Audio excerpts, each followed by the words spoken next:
বাজেটে মানুষের মৌলিক অধিকার ও সামাজিক নিরাপত্তাকে প্রাধান্য দেওয়া হয়েছে বললেন প্রধানমন্ত্রী। যে কোনো মূল্যে মূল্যস্ফীতি নিয়ন্ত্রণের নির্দেশ।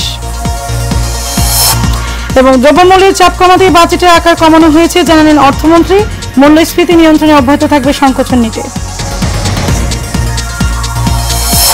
এবং দেশের 4 জেলায় বজ্রপাতে নারী শিশু 8 জনের প্রাণহানি, আহত বেশ কয়েকজন।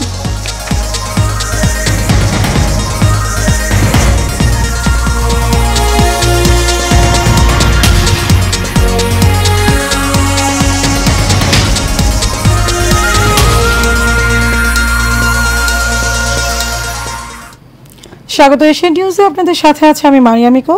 এতক্ষণ শুনছিলেন বিআরবি কেবল ইন্ডাস্ট্রিজ লিমিটেড সংবাদ শিরোনাম। চলে যাচ্ছি পুরো সংবাদে। 2024-25 অর্থ বছরের বাজেটে জনগণের মৌলিক অধিকার ও সামাজিক নিরাপত্তার বিষয়কে প্রাধান্য দেওয়া হয়েছে বলে জানিয়েছেন আওয়ামী লীগ সভাপতি ও প্রধানমন্ত্রী শেখ হাসিনা।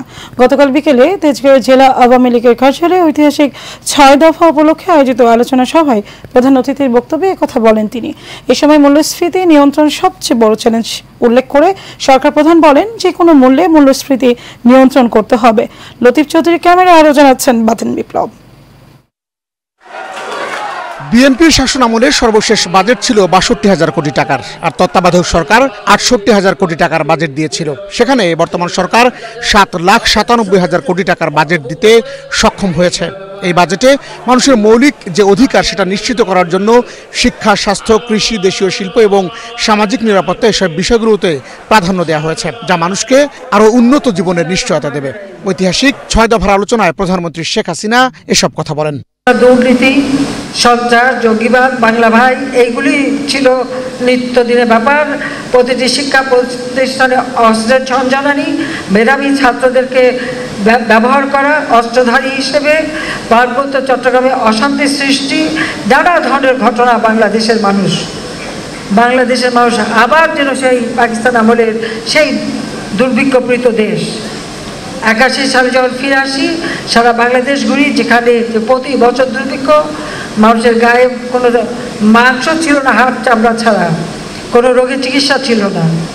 একমাত্র আওয়ামী লীগ সেটা প্রমাণ করেছিল যে একটা দল, যে দল জাতির পিতা বঙ্গবন্ধু শেখ মুজিবের হাতে করা, সেই দলের নেতৃত্বে যখন সরকার হয়, মানুষের ভাগ্য পরিবর্তন হয়, মানুষের ভাগ্যের দুয়ার খুলে যায়। সরকার প্রধান বলেন, কালো টাকা সাদা করা নিয়ে অনেকেই বলেন তাহলে তো আর কেউ ট্যাক্স দেবে না। আসল ঘটনা হচ্ছে টোপ দিয়ে মাছ ধরার মতো।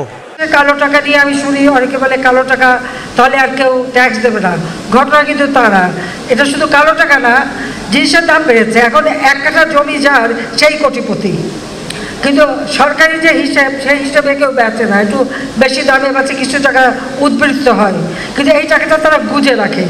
তা গুজে যাতে না রাখে, সামান্য একটু কিছু দিয়ে টাকাটা আসলে পথে আসুক, জায়গা মতো আসুক, তারপর তো ট্যাক্স দিতেই হবে। সেখানে আমি ঠাট্টা করে বলি যে মাছ ধরতে গেলে তো আধার দিতে হয়। প্রধানমন্ত্রী বলেন, দেশ এগিয়ে যাচ্ছিল ঠিকই, কিন্তু কোভিড-19 অতিমারির কারণে বিশ্বে অর্থনৈতিক মন্দা দেখা দেয়। এরপর আসে ইউক্রেন রাশিয়া যুদ্ধ।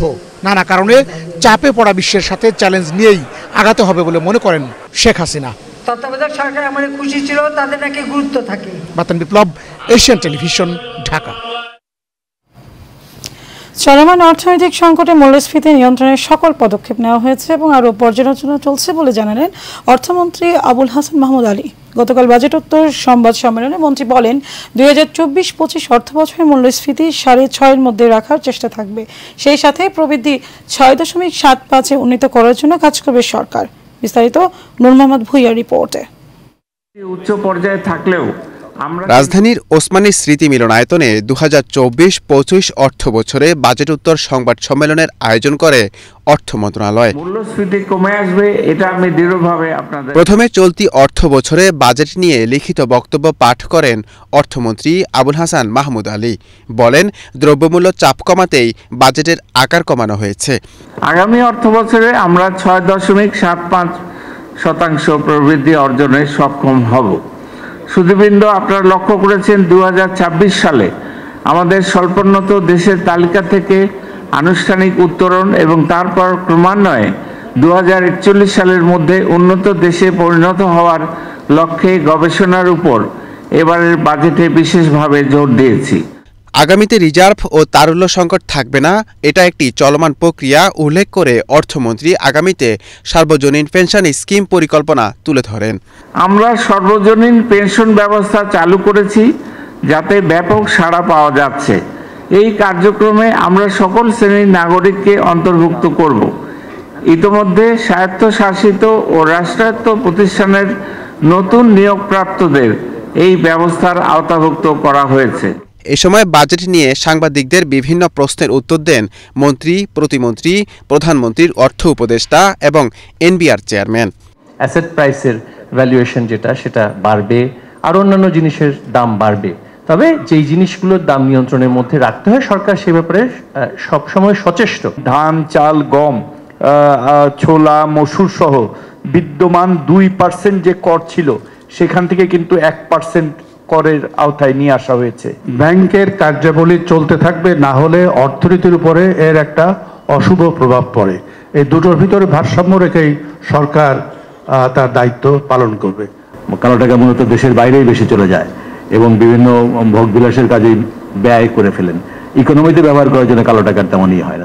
সংবাদ সম্মেলনে বাংলাদেশ ব্যাংকে প্রবেশের অনুমতি এখন পর্যন্ত না পাওয়ায় বাংলাদেশ ব্যাংকের গভর্নরের বক্তব্য বয়কট করে গণমাধ্যম। বাজেট আরো সংকোচন করা উচিত ছিল।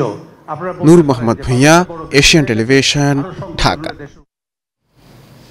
পররাষ্ট্রমন্ত্রী ডক্টর হাসান মাহমুদ বলেছেন, দেশের বাজেটের আকার যখন বৃদ্ধি পায় তখন বুঝতে হবে দেশ উন্নতি ও সমৃদ্ধির দিকে যাচ্ছে। গতকাল চট্টগ্রাম থিয়েটার ইনস্টিটিউট মিলনায়তনে বাঙালির মুক্তি সনদ ঐতিহাসিক ও 6 দফা দিবস স্মরণে চট্টগ্রাম মহানগর আওয়ামী লীগ আয়োজিত আলোচনা সভায় প্রধান অতিথির বক্তব্যে পররাষ্ট্রমন্ত্রী এই কথা বলেন। তিনি আরও বলেন, গত 15 বছরে বাজেটের অঙ্ক 11.5 গুণ বৃদ্ধি পেয়েছে। বিএনপি জামায়াত বাজেট ঘোষণার আগেই বলেছে এই বাজেট জনগণের কোনো কল্যাণে আসবে না। বিএনপি সরকারের কোনো উন্নয়ন অগ্রগতি সহ্য করতে পারে না বলে এ ধরনের মন্তব্য করে বলেও জানান তিনি।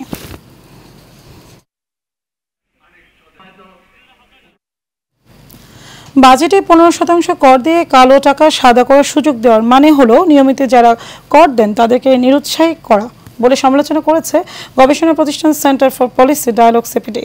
এছাড়া উচ্চমূল্যস্ফীতি ও রিজার্ভ সংকটের এই পরিস্থিতিতে অর্থনৈতিক স্থিতিশীলতা ফিরিয়ে আনতে বাজেটের বিশেষ কোনো উদ্যোগ নেওয়া হয়নি বলেও দাবি করে সিপিডি। বিস্তারিত রকিব মানিকের রিপোর্ট। 2024-25 অর্থ বছরের বাজেট পেশ করার একদিন পর বঙ্গবন্ধু আন্তর্জাতিক সম্মেলন কেন্দ্রে সাংবাদিকদের সঙ্গে বাজেট পর্যালোচনা নিয়ে কথা বলেন সেন্টার ফর পলিসি ডায়ালগ সিপিডির নির্বাহী সভাপতি ফাহমিদা খাতুন। তিনি বলেন, বাজেটে এনবিআর এর রাজস্ব আয়ের লক্ষ্যমাত্রা, জিডিপি প্রবৃদ্ধিও যে লক্ষ্যমাত্রা ধরা হয়েছে সেগুলো অর্জন করা সম্ভব হবে না। 9% এটা প্রবৃদ্ধিটা হবে। আমরা ইতিমধ্যেই দেখছি যে আসলে সরকার অনেক ব্যক্তি খাতের বিশেষ করে ব্যাংকগুলো থেকে ঋণ নিচ্ছে এবং তাছাড়া ঋণের বিনিয়োগের পরিবেশ অনেক দিন থেকেই কিন্তু স্থবির অবস্থায় রয়েছে। এখন এই 9% একটা প্রাক্কলন করা হচ্ছে। এই 9% ঋণ দিয়ে আপনার সেই যে ব্যক্তি খাতের বিনিয়োগ বাড়ানো 27%-এর উপরে, সেটা কতখানি বাস্তবসম্মত সেটা প্রশ্নবিদ্ধ। সিপিডির সম্মানীয় ফেলো অধ্যাপক মুস্তাফিজুর রহমান বলেন, আওয়ামী লীগ সরকারের নির্বাচনী ইশতেহারের সঙ্গে প্রস্তাবিত বাজেট সাংঘর্ষিক রয়েছে। কর বৃদ্ধির প্রস্তাবনা করা হয়েছে, যা মানুষের উপর বাড়তি চাপ তৈরি হবে। আওয়ামী লীগের যে নির্বাচনী ইশতেহার, আমার যদি ভুল না হয় অধ্যায় 3, সেখানে স্পষ্টভাবে বলা আছে দুর্বৃত্তায়ন, তারপরে এই যারা নাকি বিভিন্নভাবে কর খেলাপি, ঋণ খেলাপি ইত্যাদির বিরুদ্ধে শূন্য সহিষ্ণুতার কথা সেখানে উল্লেখ আছে। সুতরাং এখন যেটা আর কি দেয়া হচ্ছে এটা অবশ্যই সাংঘর্ষিক। সিপিডি গবেষণা পরিচালক গোলাম মোয়াজ্জেম বলেন, অর্থমন্ত্রী কোনো বাস্তবসম্মত বাজেট দিতে পারেনি। সামষ্টিক অর্থনীতি স্থিতিশীলতা গুরুত্বের সঙ্গে দেখার বিষয়, কিন্তু বাজেটে সরকারের ব্যয় সংকোচন করার কোনো প্রবণতা নেই। ভ্যাট বৃদ্ধির ফলে এবারের বাজেটে সাধারণ মানুষের জন্য খাদ্য বহির্ভূত মূল্যস্ফীতি বড় মাথাব্যথার কারণ হবে। এই নতুন যে টার্গেট যেটি করছেন সরকার 8% থেকে কমিয়ে 6.5% করবেন, এটা কমানো তো দূরে থাক, বরঞ্চ আরও মূল্যস্ফীতিকে উস্কে দিতে পারে। যে জায়গাতে খাদ্য মূল্যস্ফীতি কমানোর জন্য শুল্ক ছাড় দেওয়া হয়েছে, সেই শুল্ক ছাড়গুলো প্রকারান্তরে আমাদের অতীত অভিজ্ঞতা বলে এগুলো আসলে আমদানি পর্যায়ে আমদানিকারকের পকেটেই চলে যায়। পাশাপাশি যে খাতগুলোতে শুল্ক ছাড় দেওয়া হয়েছে সে সুবিধা আমদানিকারকের পকেটে চলে যায়, ভোক্তারা সুবিধা পায় না বলেও দাবি করেন সিপিডি। রকিব মানিক, এশিয়ান টেলিভিশন, ঢাকা। বাজেটে 15% কর দিয়ে কালো টাকা সাদা করার বিধান দুর্নীতিতে উৎসাহিত করবে বলে মন্তব্য করেছেন বিএনপির স্থায়ী কমিটির সদস্য ব্যারিস্টার জমিরুদ্দিন সরকার। গতকাল জাতীয় প্রেস ক্লাবে বাংলাদেশের সম্মিলিত পেশাজীবী পরিষদ আয়োজিত সাবেক অ্যাটর্নি জেনারেল এজে মোহাম্মদ আলী স্মরণ সভায় এই মন্তব্য করেন তিনি। লুটপাটের কালো টাকা সাদা করতে 15% কর যথেষ্ট কিনা সরকারের কাছে এমন প্রশ্ন রাখেন তিনি। এ সময় গণতন্ত্র পুনরুদ্ধারে শিক্ষার্থী, ছাত্র, যুব সমাজকে সক্রিয় হওয়ার আহ্বান জানান বিএনপির এই প্রবীণ নেতা।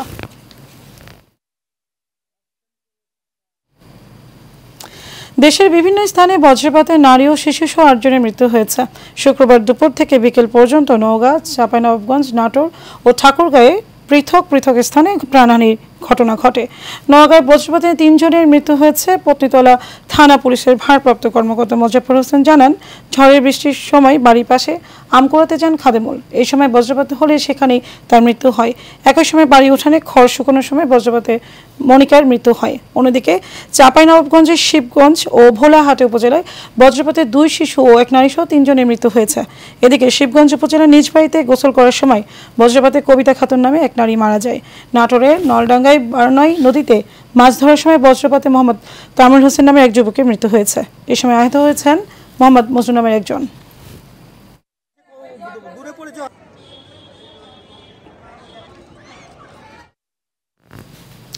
ঐতিহাসিক 6 দফা দিবস উপলক্ষে জাতির পিতা বঙ্গবন্ধু শেখ মুজিবুর রহমানের প্রতিকৃতিতে ফুল দিয়ে শ্রদ্ধা জানিয়েছে বঙ্গবন্ধু সৈনিক লীগ। গতকাল ধানমন্ডি 32 নম্বরের জাতির জনক বঙ্গবন্ধু শেখ মুজিবুর রহমানের প্রতিকৃতিতে শ্রদ্ধা জানান সৈনিক লীগের নেতাকর্মীরা। বঙ্গবন্ধু সৈনিক লীগ ঢাকা মহানগর উত্তরের সভাপতি ইঞ্জিনিয়ার এ.কে.এম. মুজিবুর রহমান ও সাধারণ সম্পাদক ইঞ্জিনিয়ার আব্দুল্লাহ আল মামুন খানের নেতৃত্বে উপস্থিত ছিলেন ঢাকা মহানগর দক্ষিণের সভাপতি মঞ্জুরুল ইসলাম বাহার ও সাধারণ সম্পাদক মোহাম্মদ আবুল কালাম আজাদ সহ বঙ্গবন্ধু সৈনিক লীগের নেতাকর্মীরা।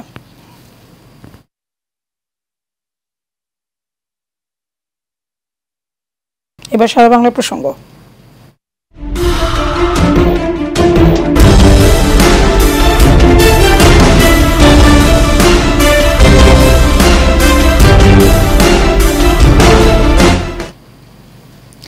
ঘূর্ণিঝড় রেমালের প্রভাবে 29শে মে স্থগিত হওয়া রাঙ্গামাটির বাঘাইছড়ি উপজেলা পরিষদ নির্বাচনে আগামীকাল অনুষ্ঠিত হবে। এরই মধ্যে ভোট গ্রহণের সকল প্রস্তুতি সম্পন্ন করা হয়েছে।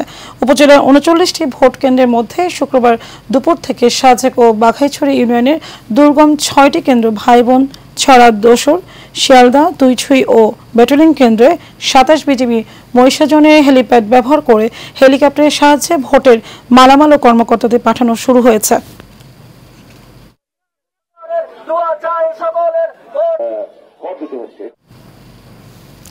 জয়পুরহাটে পৌরসভার ড্রেনের পানির কারণে মাঠের কয়েকশো বিঘা 3 ফসলি জমি হুমকির মুখে। কৃষকদের অভিযোগ, ড্রেনের ব্যবস্থা না থাকায় দূষিত পানিতে তাদের ধান পচে নষ্ট হয়েছে। পৌরসভার উদ্দেশ্যতায় বছরের পর বছর ধরে ক্ষতিগ্রস্ত হচ্ছেন কৃষকরা। ফসল ঘরে তুললেও লোকসানে পড়ছেন তারা। তবে সমস্যা সমাধানের আশ্বাস দিয়েছে পৌর সংশ্লিষ্টদের। সেলিম রেজার রিপোর্টে বিস্তারিত জানাচ্ছেন অনুকৃতি আদিত্য।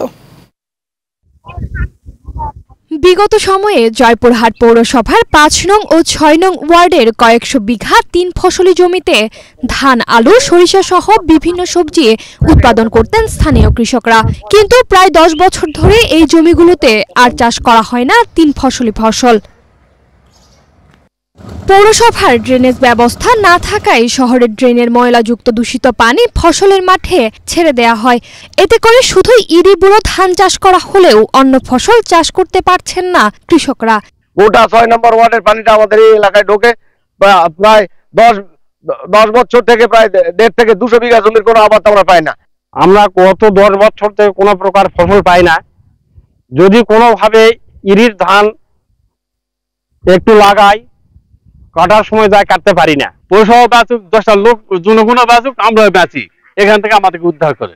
কৃষকের ধানের ক্ষতি হয়েছে জানিয়ে দ্রুত ড্রেন নির্মাণ সহ সমস্যা সমাধানের আশ্বাস দিয়েছেন পৌরসভার প্যানেল মেয়র ও স্থানীয় পৌর কাউন্সিলর। কৃষকদের ক্ষতি থেকে রেহাই পাওয়ার জন্য উনি অলরেডি প্রকল্প গ্রহণ করেছেন এবং যে প্রকল্পটি অলরেডি টেন্ডারের প্রক্রিয়াধীন আছে। এটা ক্ষয়ক্ষতি নিরসন করার জন্য আমরা একটা প্রকল্প হাতে নিয়েছি, ড্রেন এবং বাইপাস রাস্তা। এই রাস্তা সহ আমাদের ড্রেনটা হলে ধামশিরা মাঠের এই সমস্যাটা থাকবে না। সরকারের উন্নয়ন প্রকল্পের 1 ইঞ্চি কৃষি জমিও না ফেলে রাখার নির্দেশনা থাকলেও পৌরসভার উদাসীনতায় শত শত বিঘা জমির ফসল নষ্ট হওয়ায় কাঙ্ক্ষিত খাদ্য উৎপাদন ব্যাহত হচ্ছে। অনুকৃতি আদিত্য, এশিয়ান টেলিভিশন।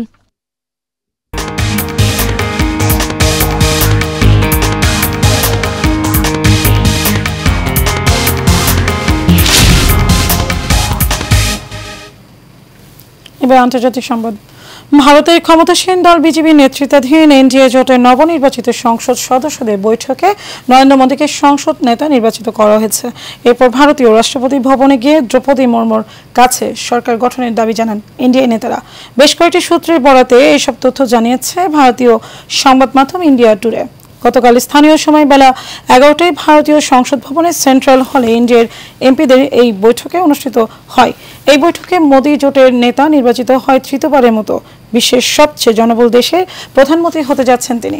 আগামীকাল প্রধানমন্ত্রী হিসেবে শপথ নেওয়ার কথা রয়েছে তার। এবার বাণিজ্য সংবাদ।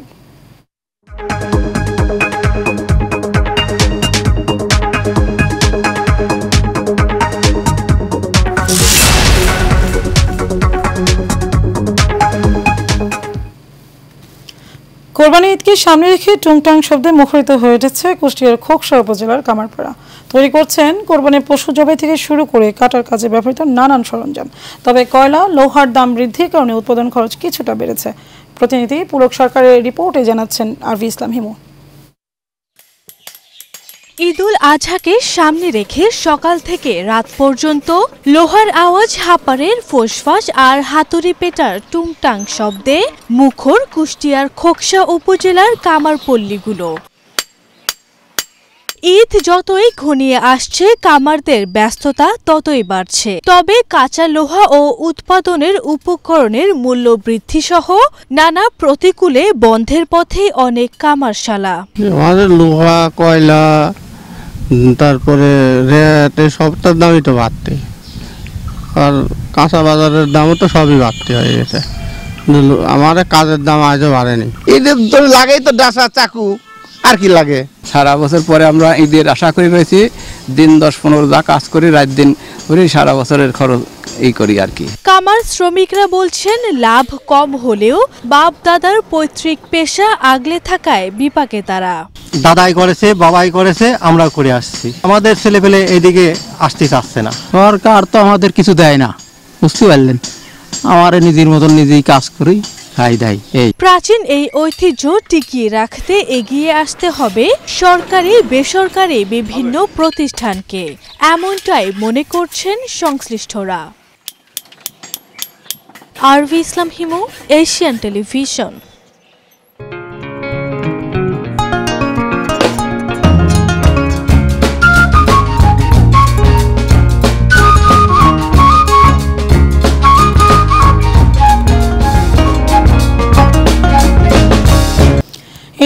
চট্টগ্রাম সংবাদ। চট্টগ্রাম ফিল্ড হাসপাতালে ফাউন্ডেশনের ব্যবস্থাপনায় নগরীর 12 নং ওয়ার্ড নজির বিলে বিনামূল্যে স্বাস্থ্যসেবায় ডায়াবেটিস নির্ণয় ও ওষুধ বিতরণ ক্যাম্প অনুষ্ঠিত হয়েছে। ফাউন্ডেশনের সভাপতি জনস্বাস্থ্য বিশেষজ্ঞ ডক্টর বিদ্যুৎ বড়ুয়ার সার্বিক তত্ত্বাবধানে এই সময় ক্যাম্পের উদ্বোধন করেন চৌশিক 12 নং ওয়ার্ডের কাউন্সিলর আলহাজ নুরুল আমিন। স্বাস্থ্যসেবা ক্যাম্পে প্রায় 2 শতাধিক মানুষের মাঝে সেবা প্রদান করা হয়।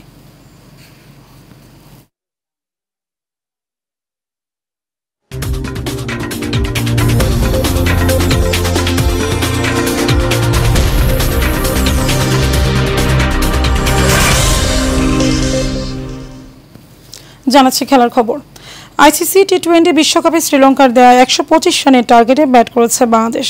জ্ঞান পেরিয়ে স্টেডিয়ামে টস জিতে ফিল্ডিংয়ের সিদ্ধান্ত নেয় টাইগাররা। ওপেনার প্রাথম নিশাঙ্কার ঝড়ো ব্যাটিংয়ে পাওয়ার প্লেতে 53 রানে তোলে শ্রীলঙ্কা। এর মাঝে তাসকিন, কুশাল মেন্ডিসকে এবং মোস্তাফিজ কামিন্ডু মেন্ডিসকে সাজঘরে ফেরান। 28 বলে 47 রান করার নিশঙ্কাকে আউট করেন মুস্তাফিজ। এরপর রিশাদ হোসেনের জোড়া আঘাতে বড় পুঁজির গড়ার স্বপ্নভঙ্গ হয় লঙ্কানদের। বাংলাদেশের পক্ষে মুস্তাফিজ ও রিশাদ নেন 3টি করে উইকেট। এছাড়া ইনজুরি থেকে ফিরে তাসকিন নিয়েছেন 2টি উইকেট।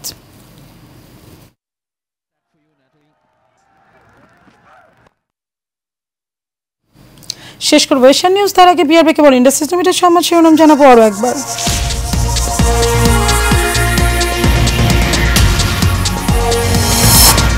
বাজেটে মানুষের মৌলিক অধিকার ও সামাজিক নিরাপত্তাকে প্রাধান্য দেওয়া হয়েছে বললেন প্রধানমন্ত্রী। যে কোনো মূল্যে মূল্যস্ফীতি নিয়ন্ত্রণের নির্দেশ। দ্রব্যমূল্যের চাপ কমাতে এই বাজেটের আকার কমানো হয়েছে জানালেন অর্থমন্ত্রী। মূল্যস্ফীতি নিয়ন্ত্রণে অব্যাহত থাকবে সংকোচন নীতি। এবং দেশের 4 জেলার বজ্রপাতে নারী শিশুসহ 8 জনের প্রাণহানি, আহত বেশ কয়েকজন।